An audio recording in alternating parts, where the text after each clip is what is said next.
Hi, folks. You're going to find Singing in the Rain on the list, every list on the internet of the best films, not just the best musicals, the best movies. Right up there with Vertigo and Casablanca. And a lot of you are probably thinking, why does it say science on screen? What does this movie have to do with science when this is what you think of when you think of this movie?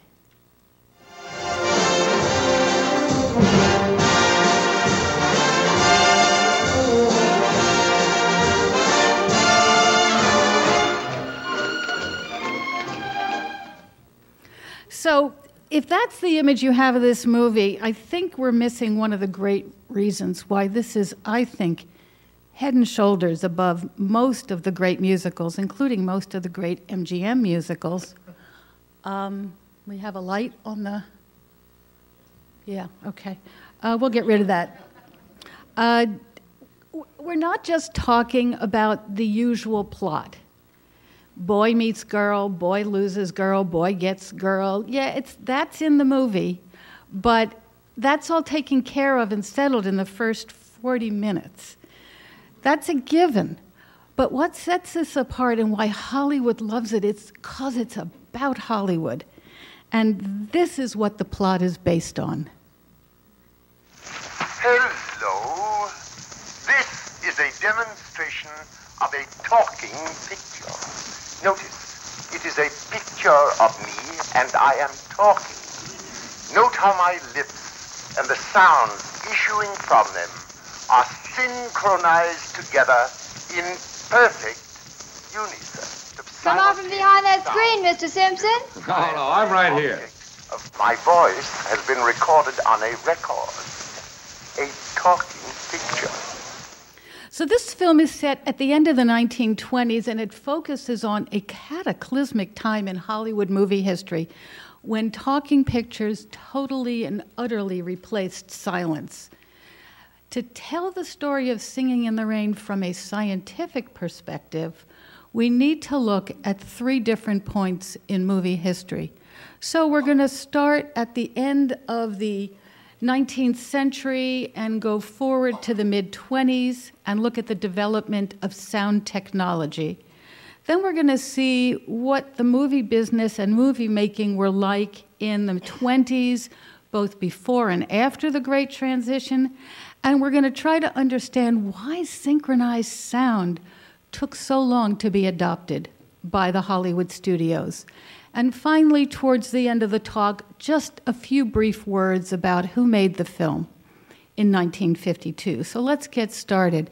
In 1877, you've heard of him, Thomas Edison, and he invented the first machine that could not only record sound but play it back. Mary had a little lamb, its fleece was white as snow, and everywhere that Mary went, the lamb was sure to go. It used air vibrations caused by sound to create a groove in the recording material. He started off with tinfoil, then he went to wax cylinders, finally wax discs. And you remember those wax discs. We used to call them records. Edison didn't invent the movie business, but he did take advantage of the technology and something called a kinetoscope. And this was a machine that ran a film by a crank, and you looked through it, and you cranked the handle, and you saw a moving image. And they recorded all kinds of weird stuff. People put together movie parlors where you'd go and watch all kinds of movies. They charged you 5 cents, hence the term Nickelodeon. Now, when you combined a kinetoscope with a phonograph, you had a movie with sound. But there was really no way to amplify this movie. And they did have some primitive earbuds back then, but that was about it. It was a one-person experience. Before we go any further, I want to clear up a misnomer, and that is silent films were never silent. They were almost always accompanied by some kind of music. And many of the large movie palaces had orchestras. Here's a scene from the beginning of tonight's movie.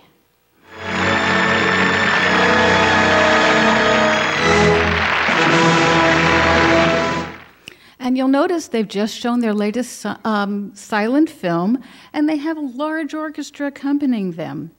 Now, in many small towns, they didn't have large orchestras. Sometimes they would just have individual piano players.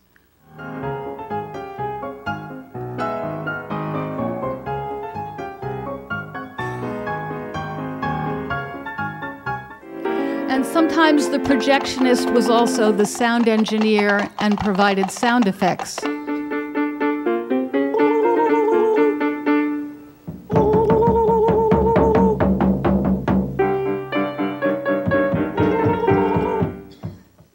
So let's get back to some early experiments with recording sound and picture. Films with synchronized sound were actually as old as the movie business itself. Here's one that was done in 1895 by Dixon in Edison's studio in New Jersey.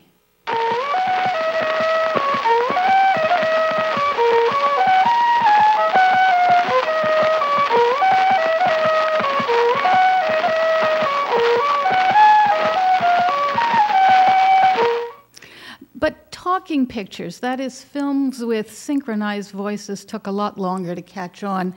Here's one, however, that was done as early as 1905.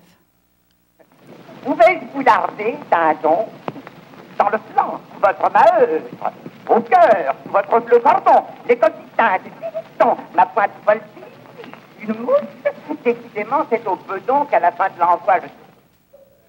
Now, the importance of good music was always appreciated, and some of the larger budget films actually hired some very well-known composers to write scores just for their films. Here's one of them. This is the Duc de Guise.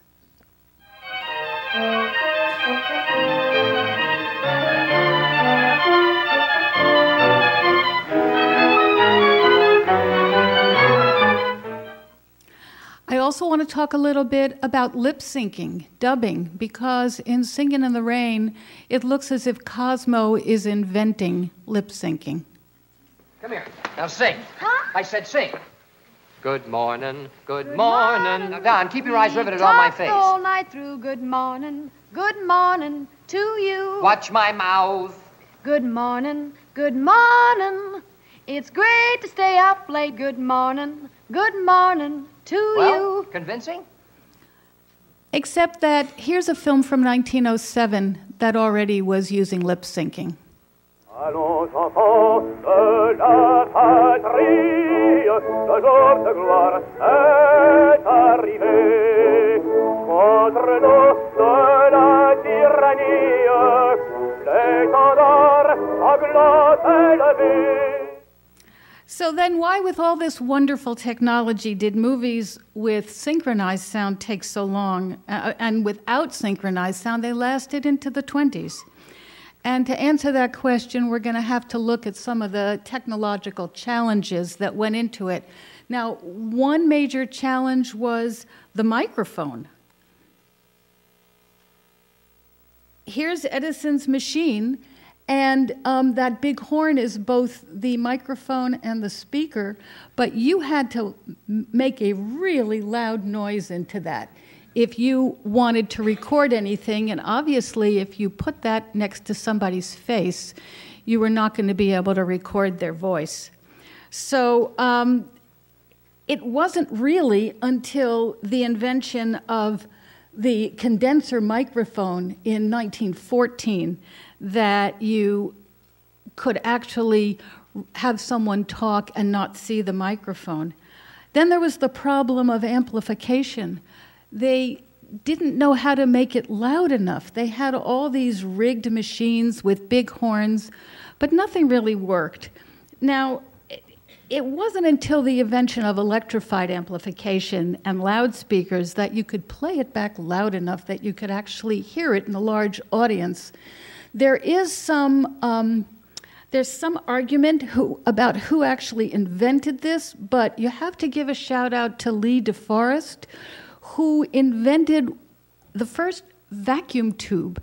Now, there's a rumor that he didn't actually understand exactly why it worked, but it did. He called it the Audion tube, and this was one of the first ways that they got the output so loud.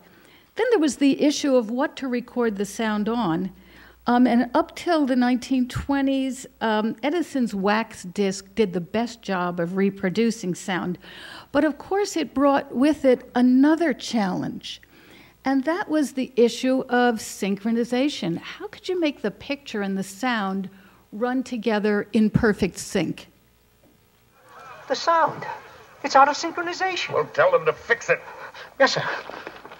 The air is miles away, you witch. No. Yes, yes, yes.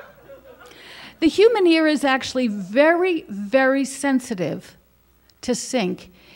Here's a scene from the beginning of the movie that's only half a second out of sync. Always dignity. This was instilled in me by Mom and Dad from the very beginning. They sent me to the finest schools, including dancing school. That's where I first met Cosmo. Even 8 frames out of sync is enough to make you not want to watch it. This was instilled in me by Mom and Dad from the very beginning. They sent me to the finest schools, including dancing school. That's where I first met Cosmo.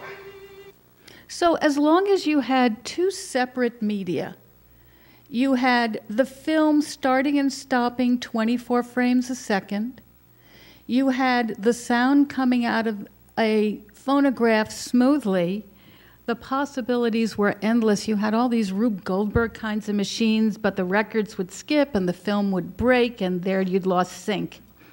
Now, the idea of recording the sound directly on film had been in the works since the 1910s. Because if both the picture and the sound were on the same medium, you had solved this problem. In 1900, a German inventor, Ernst Römer, created something he called a photographophone, and it used some of the technology from the telephone to using electrical impulses from a microphone. They were converted by a transformer into variable patterns of light and dark. And then those patterns of light would be projected through a lens onto a strip of film.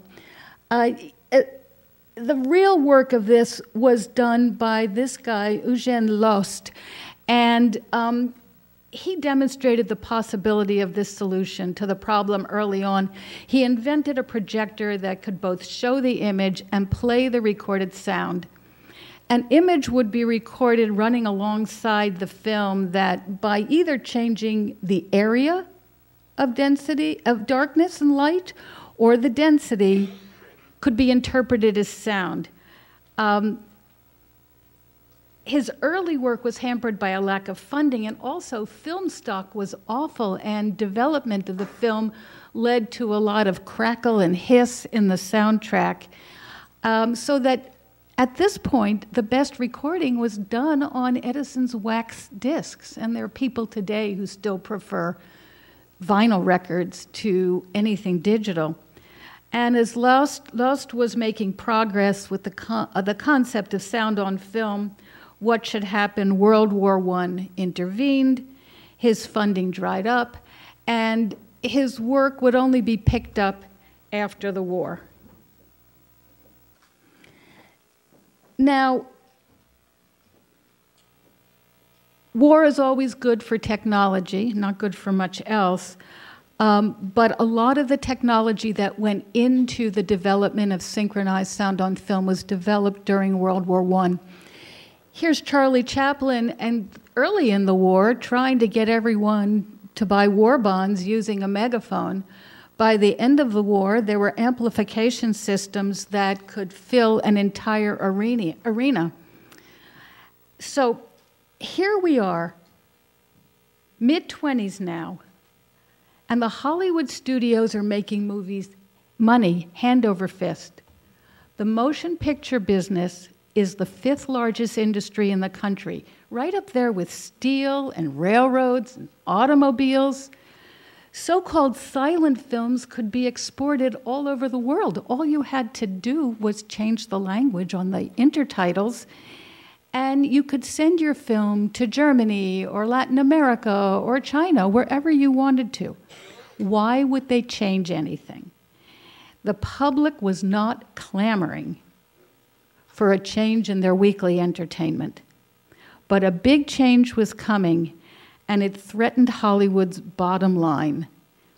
And that big threat was the presence of electronic voices coming into the home by phonograph, and even more of a threat, radio.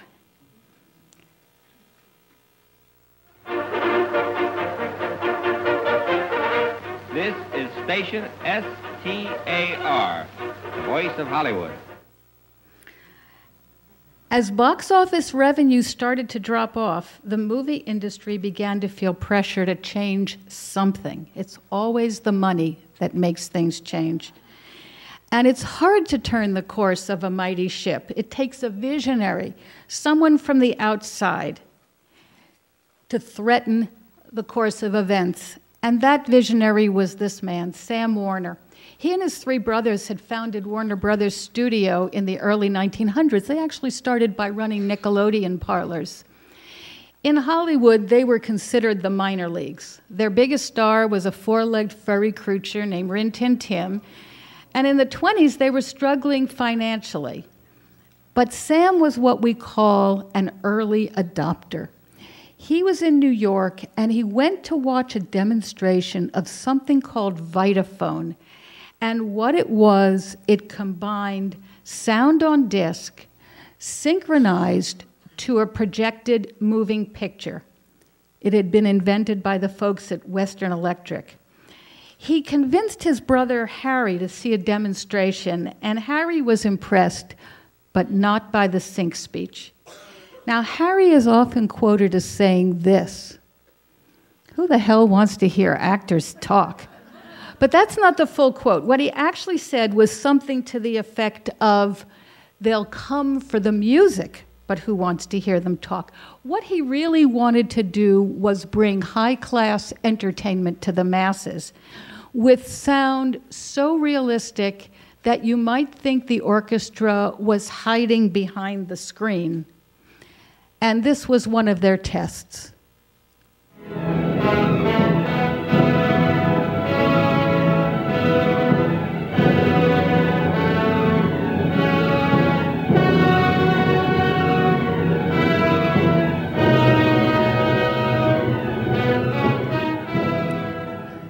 So Warner Brothers bet their bankroll and their reputation on a synchronized sound film called Don Juan. The film itself only had synchronized music and sound effects. There was no talking.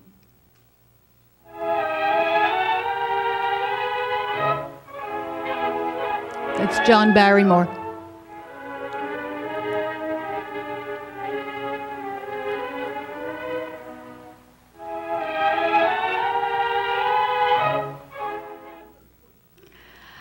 This film, however, was preceded by 9 short subjects, all with synchronized sound and voice.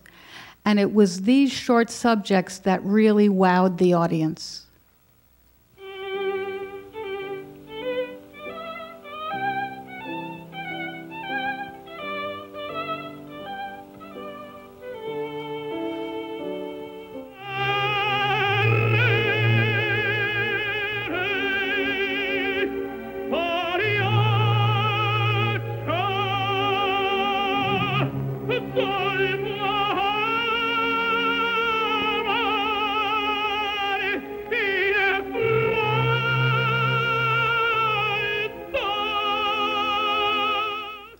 So the audience was impressed, but they still weren't clamoring for talking pictures. And at the same time, Lee DeForest, and you remember him, and Theodore Case, who was another kind of privately funded genius, were working to improve sound on film technology. The finished film, employed for reproduction in the motion picture theater, therefore, carries not only the picture of the action that is to be seen, as it did in the silent picture days, but also the photographic record of the sound that is to be. So that's how he explained it, and that's how it worked up until digital, not that long ago. The sound came off the film came off the supply reel. went to the shutter gate where it was held in place. A shutter opened, the light went through it, the shutter closed, the film was advanced one frame, and you repeated that 24 times a second. However, your sound could not be stopped and started 24 times a second. So it was rolled around a drum till it was moving slowly and smoothly and read over a sound head before it was taken up with the reel.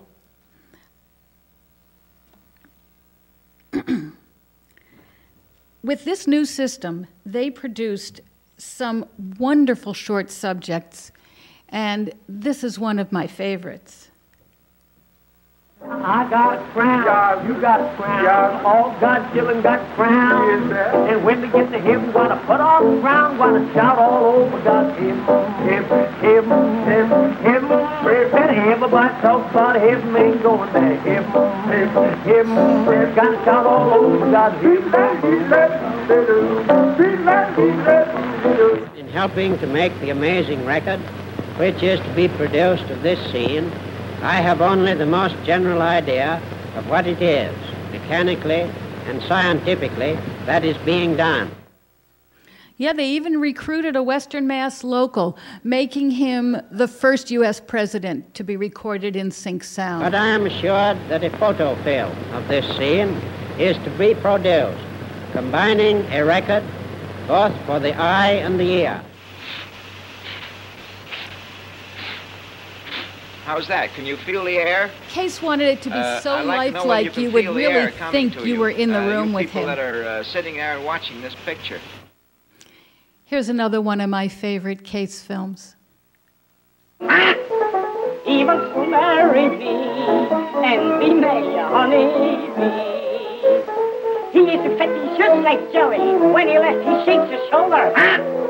He is kissing me.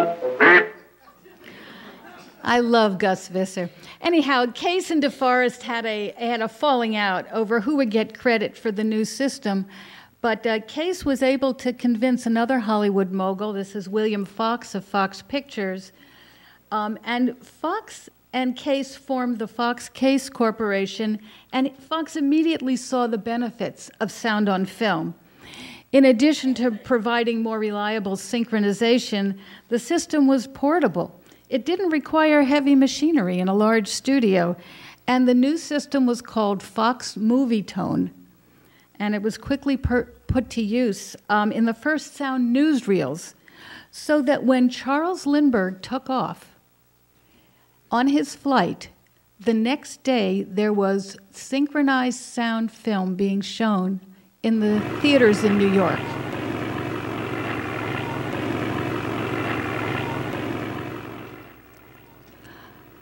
This was also the beginning of film as propaganda.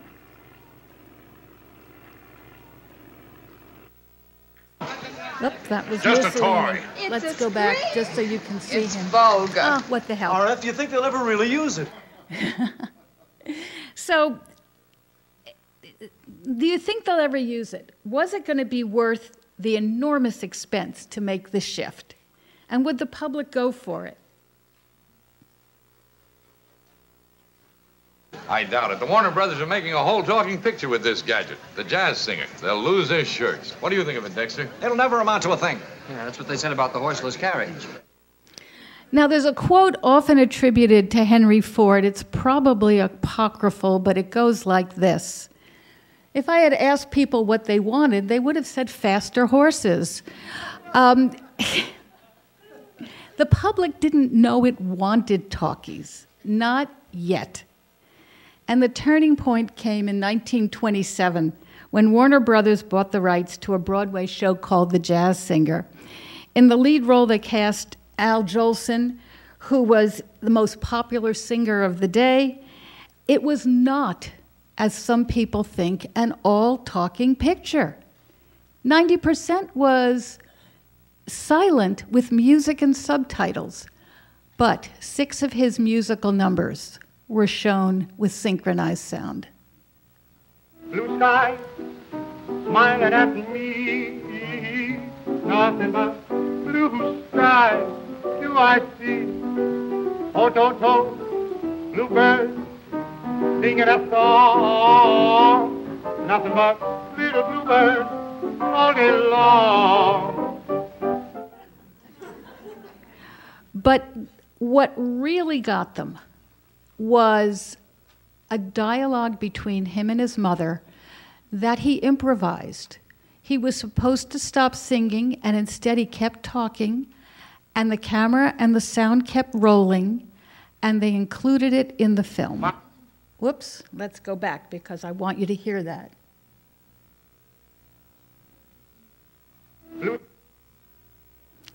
We'll get there.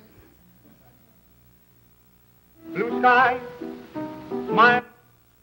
Mama, darling, if I'm a success in this show, well, we're going to move from here. Oh, yes, we're going to move up in the Bronx. A lot of nice green grass up there and a whole lot of people you know. There's the Ginsbergs, the Guttenbergs, and the Goldbergs. Oh, a whole lot of birds. I don't know them all. And I'm going to buy you a nice black silk dress, Mama. You see, Mrs. Friedman, the butcher's wife, she'll be jealous of you. Oh, no, yes, she will. You see if she isn't. It may have been a small spark, but this was the spark that lit the conflagration. And what delighted audiences was it wasn't acting. It was very intimate. It was, no one was performing. It was as if you were sitting in on a conversation.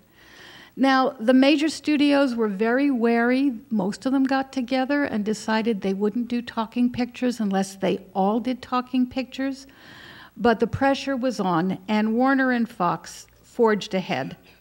So, if The Jazz Singer was not the first all-talking picture, let me show you what was.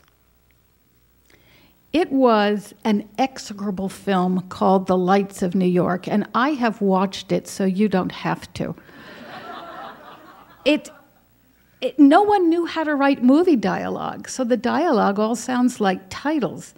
And the sound engineers warned everybody, don't talk over each other, so the rhythm of the dialogue is lugubrious. No one had invented a boom yet to put the microphone on, so they're all talking into hidden mics. And you may remember that there's a scene just like this, Where to Talk, from our movie tonight.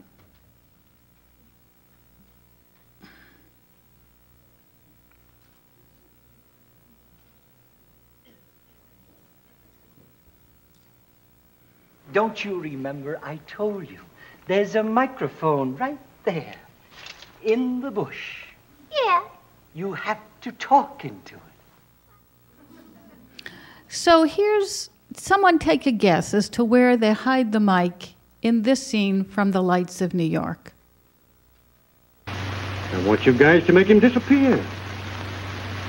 Disappear? Well, certainly. If they don't find him, it will cinch everything for us. Don't you understand? What you mean? Take him for a ride. Oh. You think you could stand an hour and a half of that? Anyhow, the acting might have worked in a silent film, but when you heard, you know, this is what it would have looked like if it were a silent film.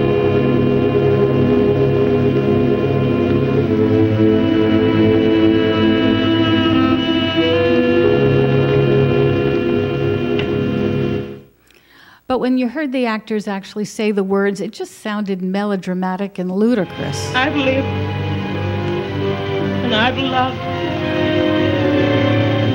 and I've lost.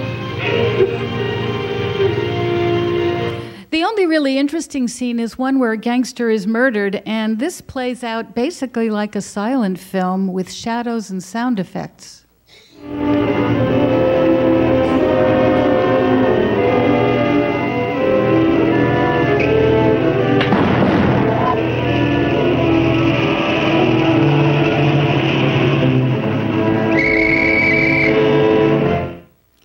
It didn't matter. The audiences rushed to see The Lights of New York. They couldn't get enough of it. It was a marvel. And the die was cast. The audience voted with their feet and with their wallet, and Hollywood couldn't stop it anymore. Now, in the year that The Lights of New York was made, a great silent film was made. This is by Fritz Murnau, often considered one of the greatest silent films ever made. And it had beautiful camera work, beautiful lighting. It was such a brilliant film. See this sometime if you can.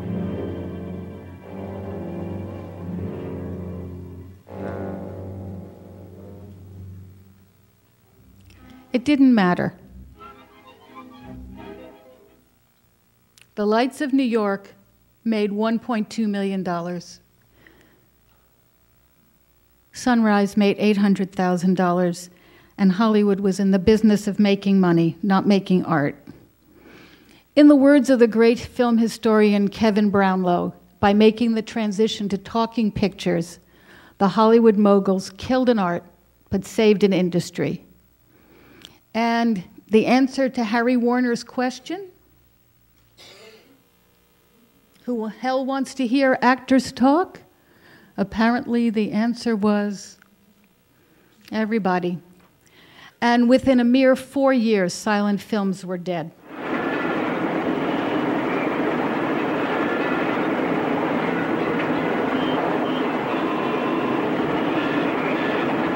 What a laugh, yeah? That doesn't mean a thing. Thousands of theaters were outfitted for sound. The old stages were torn down to make way for noise-free sound stages. And cameras were noisy. All right, here we go. Quiet! Roll 'em! So they put the cameras in soundproof boxes, and the beautiful art of moving the camera was lost for a brief time. Here's what it looked like to make a sound film, a musical, in 1930.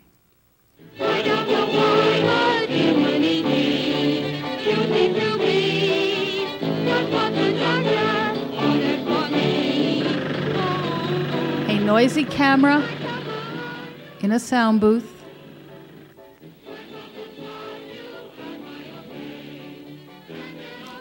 Three cameras running at once, so at least you could get different angles. But the real king was the sound technician. If it wasn't okay for sound, it wasn't okay. Now, very quickly, they figured out how to liberate the camera and sound equipment from the confines of the studio. And the first talking picture shot outdoors was actually this one, a Western. Everybody come out of the court.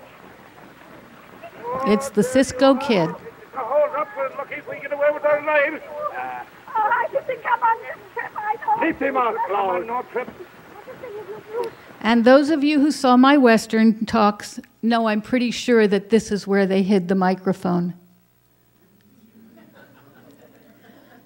They also figured out how to silence the noisy cameras. That blimp was actually invented by the great Arthur Edison, who shot Casablanca. Now, with every paradigm shift, there are winners and losers. The war between Vitaphone, sound on disc, and Movietone, sound on film, was over in a few years. They were like the VHS and the Betamax of their day, only in this case, the better system won. Sound on film was perfected, and the struggle to keep things synchronized was solved for good. Of course, the biggest losers were those movie stars whose voices could not make the transition.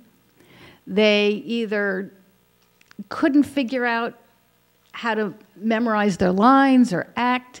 Then there were the writers. Writers who could create pithy titles couldn't write dialogue. Also, within 4 years of the advent of sound films, 40,000 musicians were put out of work. All the people who had been in those orchestras and those little one-person sound houses, movie houses, and this was at the height of the Great Depression. It killed vaudeville. Why pay to see a live actor when you could see them on screen? Now, who were the winners? New careers were invented. Sound engineers, sound effects specialists, great novelists like Faulkner and other great novelists came to Hollywood to see if they could get a job that paid better than being a novelist, writing screenplays. The biggest winners were the banks in New York. The infrastructure cost so much to rebuild the stages and the theaters that the big banks got their hands on Hollywood and they never let go. And there was never a question, again, of whether movie making was a business or an art. What ties our themes all together are these two people, and especially Arthur Freed. Arthur Freed was one of the big winners. He began his career as a songwriter in partnership in the 1920s with Natio Herb Brown.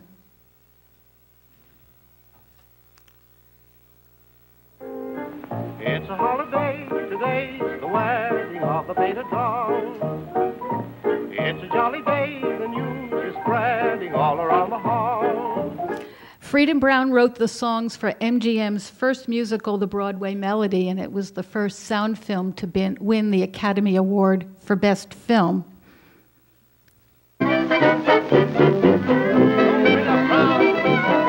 Broadway, you've got a crown on Broadway.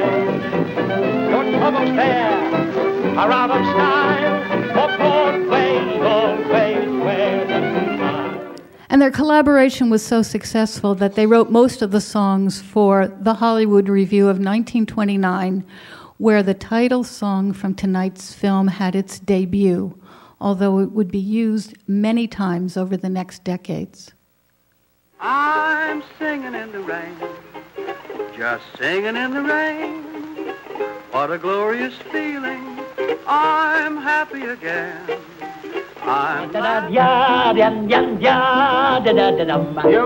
You wrote that this morning? Yeah, it's something they remember.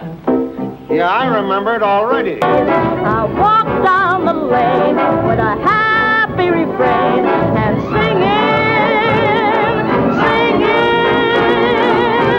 I'm singing in the rain,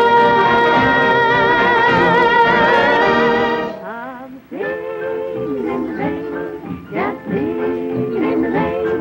What a glorious feeling, I'm happy again. I'm laughing at clouds so dark above, the sun's in my heart and ready for love. It was also Arthur Freed who convinced MGM to buy the movie rights to The Wizard of Oz, and although he's not credited, he really was the creative genius behind that film.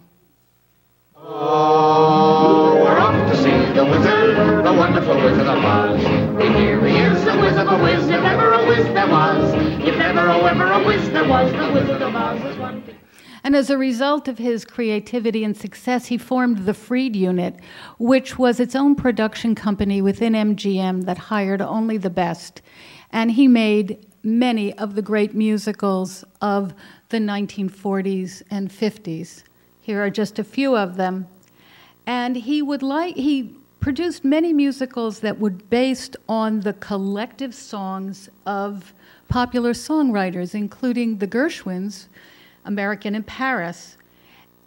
While they were working on that, Freed decided it was time for him to put together a movie based on all of his songs, and he hired two wonderful screenwriters to write the script.